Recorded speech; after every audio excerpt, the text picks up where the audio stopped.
우리나라 노인 인구가 차지하는 비율은 2020년에 이미 15.7%로 고령사회에 진입하였으며 2025년에는 20.3%로 증가하여 초고령 사회로 진입할 것으로 전망되고 있습니다. 나이 들어 요양원이나 요양병원에 들어가게 되는 경우는 각각의 사연에 따라 다르겠지만 요양원이나 요양병원에 들어가는 순간 바깥 세계와 단절된다는 것은 마찬가지입니다. 일단 요양원이나 요양병원에 들어가게 되면 다시 바깥으로 나가게 되는 경우는 드물다고 하지요. 따라서 요양원이나 요양병원에 들어가지 않도록 노력하는 것이 바람직하며, 그렇게 하려면 노인 각자가 건강할 때부터 자기 자신의 건강을 잘 관리하여 지키고 유지해 나가는 것이 가장 중요한 일이라고 할 수 있습니다. 그래서 오늘은 요양원, 요양병원에 가지 않기 위해 꼭 기억해야 하는 것들을 말씀드리겠습니다. 요양원은 매우 중요한 시설입니다. 노년기에 혼자 거동을 못하시거나 생활하실 때 다른 사람의 도움이 필요한 경우에 들어갈 수 있는 시설입니다. 요양원에서는 요양보호사의 도움을 받을 수 있고, 의사가 상주하는 것은 아니지만 정기적으로 의사가 방문해서 진료를 보면서 건강 상태를 확인해 줍니다. 우리나라에는 노인장기요양보험이 있어서 입원비와 간병비의 부담이 줄어드는데요. 물론 노인장기요양 등급을 받은 경우에만 가능합니다. 아무튼 이렇게 노년기에 큰 도움을 받을 수 있는 요양원이지만 그래도 누구나 요양원에 들어가고 싶지 않습니다. 왜냐하면 요양원에 들어간다는 것은 그만큼 건강에 문제가 있다는 것이기 때문이죠. 또 가족들과 떨어져서 지내는 것도 힘듭니다. 그래서 요양원에 들어가지 않고 건강하게 노년을 맞이하는 것이 너무나도 중요합니다. 늙은 부모가 귀찮아 돈 몇 푼이면 해결된다는 아니란 생각에 보내지는 부모님의 슬픈 얼굴을 자세히 들여다보는 자식들이 얼마나 될까요? 똑바로 쳐다보지 않는 자식들의 면전에서 애써 슬픔을 감추려고도만 가는 얼굴에 미소를 띄우며 걱정하지 말고 잘 살라는 말 한마디가 팍팍한 현실을 살아가는 우리들의 가슴에 얼마나 와닿을까요? 시작에 앞서 어느 양로원 할머니의 글을 소개해 드리고자 합니다.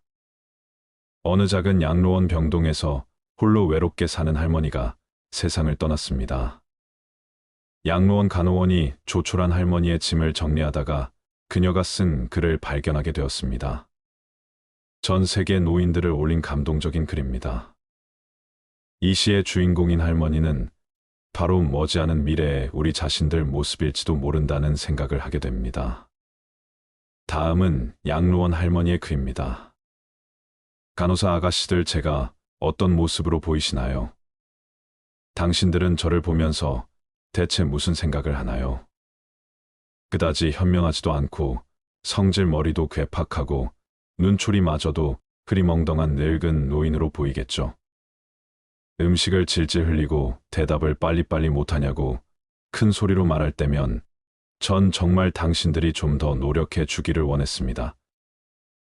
당신들이 귀찮다고 주먹질을 할 때는 맞아가면서도 전 정말 안 움직이는 몸속에서 용기를 내어 헛손질로나마 싸우고 싶었던 것이랍니다. 댁들이 하는 일도 못 알아차리는 것 같이 보이고 양말이나 신발 한 짝을 항상 잃어버리는 늙은 노인으로 밖에는 안 보였나요? 저항하던 말든 목욕을 시킬 때도 설거지통 그릇만도 못한 내 몸뚱이에 눈물도 쏟아냈지만 흐르는 물에 감추어져 당신들 눈에는 보이지 않았겠죠.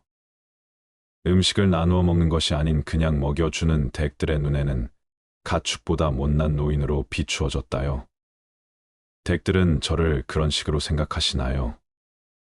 당신들은 저를 정말 그런 식으로 보는 건가요?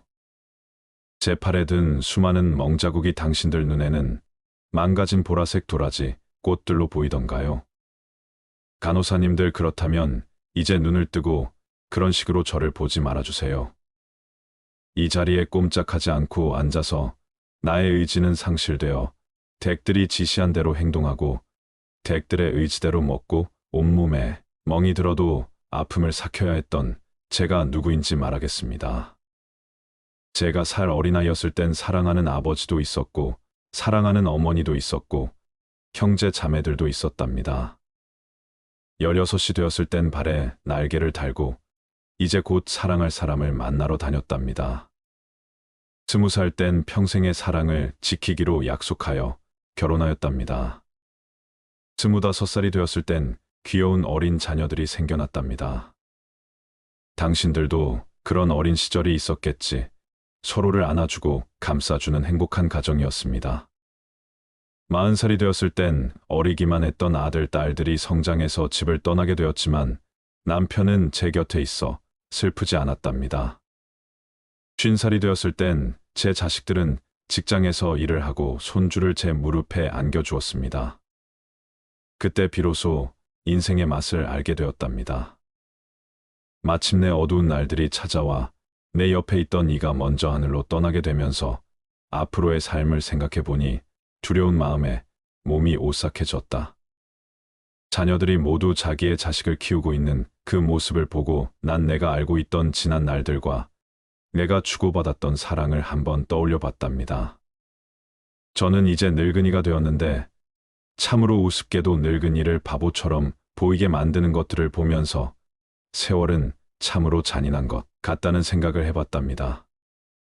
몸은 망가지고 우아함과 활기는 떠나버렸고 이제는 무딘 돌이 되어버렸답니다. 시체와 같은 늙은이 속에는 아직도 어린애 같은 마음은 살아있어 가끔씩은 다 망가진 가슴도 부풀어 오르는 때가 있답니다.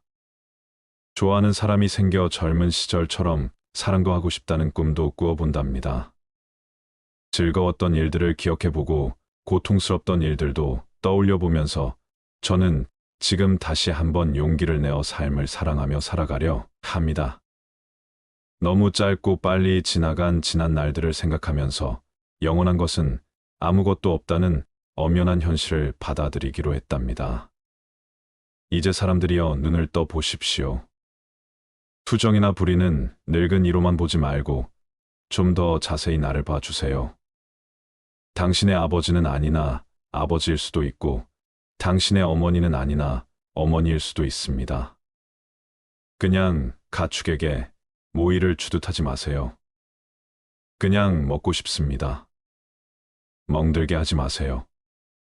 가슴 속에 멍을 안고 떠나지 않게 해주세요. 사는 동안에 하나뿐인 나의 간절한 소망입니다.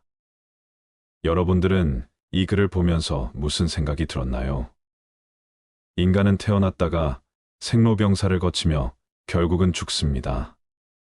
현실판 고려장이라 불리는 요양원의 현실이 이렇다는 것에 공감을 하며 애잔합니다. 남의 일이 아닌 바로 나의 일이고 다가오고 있는 길이기에 씁쓸합니다. 아이의 숫자가 노인보다 적어서 노인이 노인을 부양해야 하는 게 우리나라의 처지입니다. 과거에는 요양병원이나 요양원이 별로 없어 자식이 직접 봉양을 했습니다. 그러나 요즘은 요양병원이나 요양원에 많이 보냅니다. 나이 들어 요양원에 가지 않으려면 다음 세 가지를 꼭 기억합시다. 첫 번째는 육체적 독립입니다. 노후에 요양원에 가지 않고 다른 사람에 의존하지 않으려면 육체적인 면에서 독립할 수 있는 능력을 가져야 합니다. 100세 시대의 건강만 받쳐준다면 얼마든지 즐겁고 행복하게 살 수 있는 세상입니다. 그렇다고 건강이 엄청난 비용이나 비싼 대가로 얻어지는 것은 아닙니다. 일상에서 건강한 습관만 유지해도 충분히 오래 행복하게 살 수 있습니다. 먼저 약간 숨이 차는 운동을 매일 15분 정도 하면 수명 연장에 도움이 됩니다. 규칙적인 운동은 신진대사를 촉진하고 심장 근육이 경직되는 것을 막아줍니다. 근력과 대사 활동 유지에도 도움이 됩니다. 적절한 운동은 심폐기관 골격근 인대 신경계 등을 자극시켜 만성 퇴행성 환 예방에도 도움이 됩니다. 운동을 안 하더라도 앉아있는 시간을 줄이면 건강에 도움이 됩니다. 미국 캘리포니아대 연구진의 연구 결과 하루 앉아있는 시간을 1시간 줄였더니 심장병 발병 위험이 무려 26% 낮아졌습니다. 또한 노년기에 접어들수록 단백질을 챙겨 먹어야 합니다. 단백질은 노인의 근육 호르몬, 항체 생성에 반드시 필요한 영양소입니다. 단백질은 소, 돼지고기, 생선, 달걀, 검정콩 등에 많이 함유되어 있습니다. 또한 오랫동안 건강하게 살려면 치아 건강을 잘 챙겨야 합니다. 지주 질환을 유발하는 세균은 혈관을 타고 가 온몸 곳곳에 나쁜 영향을 미칩니다. 혈관 염증이 심장이나 뇌에 생기면 심장병, 뇌졸중, 치매 등 중증 질환까지 유발할 수 있습니다. 저작 기능이 떨어지면 영양소 흡수가 잘 안 되고 뇌에 자극이 덜 되는 문제도 있습니다. 올바른 양치질 습관을 가지고 하루 3회 이상 양치를 하는 것이 좋으며 양치할 땐 너무 강한 힘을 주지 않아야 합니다. 두 번째는 정신적 독립입니다. 새로운 것을 배우면 정신과 신체 건강에 도움이 됩니다. 책을 읽는 사람이 더 오래 살고 2개 국어 이상 사용하는 사람은 인지 능력이 더 뛰어나다는 연구 결과도 있습니다. 새로운 것을 배우면 스트레스를 받는 상황에 대처하는 능력이 커집니다. 평생 배우는 활동을 많이 한 사람들은 심장병, 비만 발생 위험이 적고 운동, 금연, 몸에 좋은 음식을 먹는 등 건강한 생활 습관을 가질 확률이 높다는 조사 결과도 있습니다. 또한 사회적 관계를 왕성하게 하는 것이 중요합니다. 미국에서의 연구에 따르면 긍정적인 사회적 관계는 생존율을 50% 증가시켰다고 합니다. 반면 사회적 관계가 부족한 사람은 왕성한 사람에 비해 심혈관 질환 위험이 29%, 뇌졸중 위험이 32% 더 높았습니다. 친구와 활발히 교류하면 치매 위험이 낮다는 영국 버시티 칼리지의 연구도 이를 입증합니다. 또 큰 병에 걸리거나 다쳤을 때 좋은 친구는 정신적, 경제적으로 큰 힘이 됩니다. 친구나 가족은 물론 종교, 단체 혹은 지역사회 활동을 통해 사회관계를 넓히는 게 좋습니다. 세 번째는 경제적 독립입니다. 우리는 아직 경험해보지 못한 100세 시대를 살아야 합니다. 경제 독립은 자신과 가족이 행복해지는 3가지 중에 하나임을 명심하세요. 노후 생활에 필요한 비용을 미리 계획하고 돌발 상황에 대비한 경제적인 예비 계획을 세워두는 것이 필요합니다.